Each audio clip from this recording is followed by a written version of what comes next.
Greetings, horny primates. It is I, Cassandra, in my temple, coming to you with some sex-positive wisdom to help support you through your spiritual journey, or whatever journey you're on, life journey, whatever. Today, Today I want to talk about desiring others while in a monogamous relationship. This is something that so many people go through. It is so common, and yet we don't really have a lot of conversations about it. I know there are some people on YouTube talking about polyamory and that it could be better than monogamy. I do not have that perspective where I am for or against anything. I have a thing where I don't feel right telling people what they should do with their bodies. I feel like that should be commonplace, but for some reason a lot of people think they know what's best for people. I certainly don't. I do have the perspective that relationships are important and being responsible with other people's feelings is important, but the most important thing is learning how to take care of your needs and doing what you need to do. So that could look like a whole bunch of different things.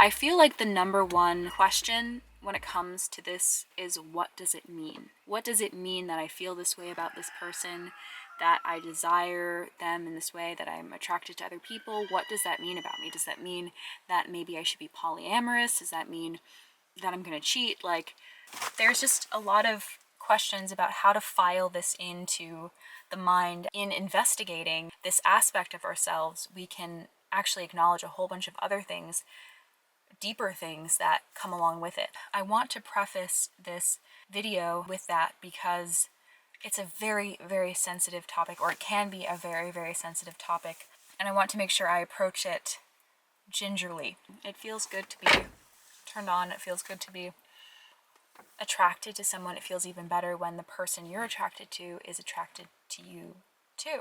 Underneath the sexual attraction is simply a desire to be connected with life, to feel this sensation of connection. I don't know what chemicals that is, but it's something that is a hallmark of what we're all desiring, is some form of connection. We are social creatures. When we feel connected to somebody, i.e. when you're attracted to someone and they're attracted to you, that feels a lot like connection.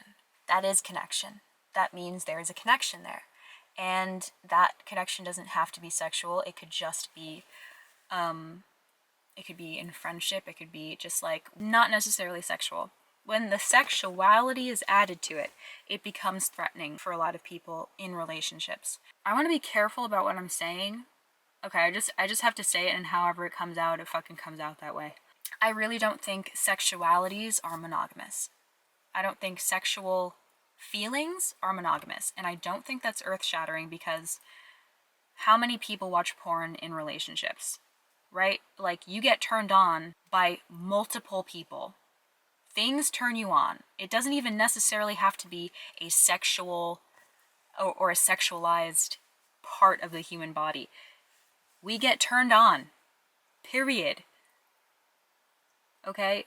Though being aroused is not monogamous. You cannot just be aroused by one thing. I feel like if that was the case, there would probably be something wrong. That being said, how we relate to people with our emotions, I'm opening the door because it gets a little hot, in terms of vulnerability, emotionally, mentally, for intimacy, that, in my experience and in my perspective and point of view from what I've seen from other people, we don't feel safe to do that with multiple people. And honestly, not everyone should be trusted for deep intimacy. If you find someone that you can be really, really vulnerable with, and they hold you and they tell you, like, I'm here for your bad days, I'm here for your good days, I'm here for you, that's not something you try to fuck up. Now, if having sex with other people isn't just a desire, it is a need. Like, in order to know yourself, it feels right, it is the right direction, I cannot go against it. If it is a need of yours, that's different. And I want to like highlight the difference. Okay, a need is a want that is non-negotiable. Oh no, the temperature. Oh, it's overheating. Oh no, oh no. Okay. Hopefully you'll be okay overheating. Making videos is fucking hard. Basically what I was saying before, is it a need? Or is it just a, oh, it would be nice if? I mean, we have so many, oh, it would be nice ifs. But this one specifically is connected to a certain part of our brain chemistry, which is, I think, the work-reward system. I could be wrong. I'm not a scientist. I just listen to a lot of podcasts.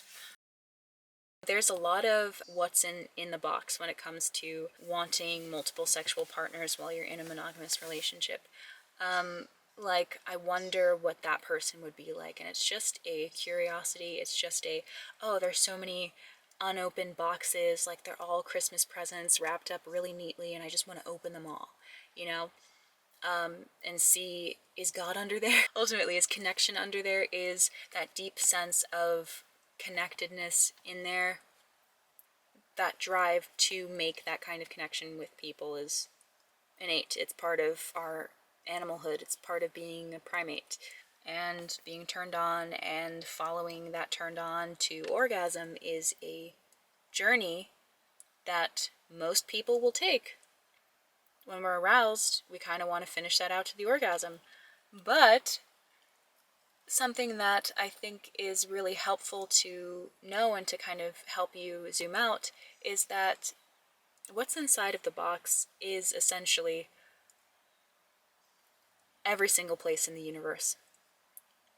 And a lot of times we organize our connection in certain boxes. Now we have to talk about our priorities, because sometimes this is where things kind of feel like a conflict. You want to be a good partner, you want to do right by your partner, but you have these feelings and these desires that are kind of beyond you. Now, I want to talk about cheating a little bit too, because a lot of people do it. I want to, like, put it out there on the table so that you know, like, how I'm aligned. So you know, like, you can give some context to what I'm saying. I have never cheated before. I am very considerate of other people's feelings, and I don't think that that is a fault of mine. My pursuit of happiness does not have to be at other people's expense.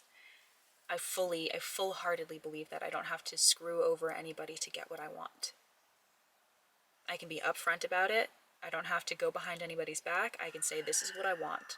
And I feel like that is what makes a person strong, is their ability to claim what they want and what they need up front for everybody to know, for everybody to see. This is what I want. Okay? And that's a difficult conversation to have with yourself. Is cheating on the table for you? That's something you really have to dig deep and admit to yourself. Is it on the table or not? Is it like on the table but really, really on the far corner? Like, if all of these crazy things happened in one day and would it happen, would I do it? If it's on the table, you have to be honest with yourself that it's on the table. And you have to think things through. Okay? Because hurting the people you are close to is never a good feeling. However, people do it all the time, and it's not the biggest deal in the world. People can only love you as much as they love themselves. And if someone doesn't love themselves enough to be upfront about what they want or what they need, that's a whole process, you know? And not everyone is on board for that process. I feel like this is controversial, but I can cut it out if I want to. Sometimes you just have to remind yourself that sex is just sex. And what your partner's doing is not a reflection of who you are. Only you get to decide who you are and what your worth is. If you are looking to somebody for your worth, to feel safe, oh, this person values me in this way, you have to understand that that is a dangerous place to be in. You don't need to risk so much. You don't need to risk your sense of self so much by placing it in someone else's hands. You have to learn You absolutely have to learn to value yourself. Because if you do get cheated on, if someone isn't considerate of your feelings, you don't want to have a complete trauma response and shock your body in that way. It's not that deep. If someone doesn't care about your feelings, someone will. And you'll be okay. It's not the biggest deal in the world. Okay. Hopefully I can edit, post, and create a thumbnail for this all in one day. Hey you guys, I know I'm in a different outfit because it's a whole different day. It's tomorrow. So I realized I never finished my thought. To desire or even being turned on by other people, liking other people, having crushes on other people, does not change the way you feel about your partner. If there is something happening, as if there's some resentment between you and your partner, and there aren't as many good feelings, the relationship is unhealthy, those things exist on their own. I want to say besides, outside, those things don't exist because of sexual attraction to other people. Those things exist because of a lack of intimacy, a lack of vulnerability, a lack of safety, too much resentment. Those things are what destroy a relationship, because most people, while they are desiring others, still feel a strong bond to their partner. And that sexual desire in general does not threaten connection, does not threaten the relationship. If you are working on your relationship, if you're working on your intimacy and you're communicating, you are being upfront about your needs, and you yourself have identified your needs, you've done the work to identify your needs and your desires, and you are in your pursuit of happiness on your own spiritual journey, things feel like it's almost hard for me to say this, but if those things are in place, a lot of things end up solving themselves. If that makes sense. So you need not be threatened. You need not feel personally threatened if you are the one having the desire or if your partner is having these desires. We're all going to feel some sort of desire. Like I was saying about sex,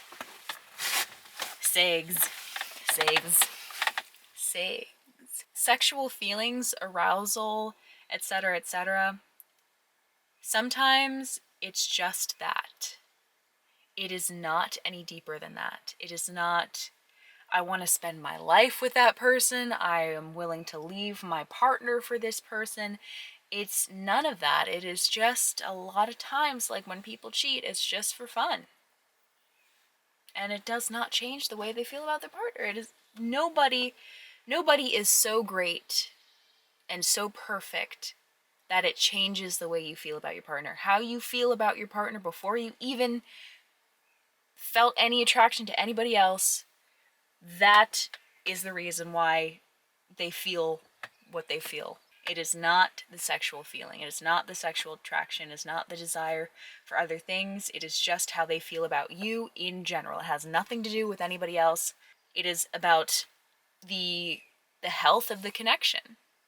If someone is not, or if either party is not contributing to the health of the relationship, to the wellness of the relationship, things like cheating happen. Things like resentment happen. And I don't know if I've said this before on my channel, but I stick by it 100% right now, at least. I don't know if my views will ever change, but the number one killer of relationships is resentment.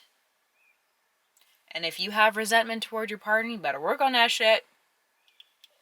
If you think your partner is holding you back from anything, you better work on that shit. Nobody's holding you back from anything. You're holding yourself back, and that is a difficult conversation to talk to yourself about. How are you holding yourself back?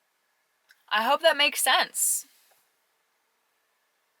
Alright, I hope you enjoyed this video. Give us a like if it was helpful to you, help you to feel a little bit less alone and less like a bad person. yeah, give us a like, give us a comment, subscribe, and if you have any questions, leave them down below. I respond to every single comment. And yeah, have a great day. Bye.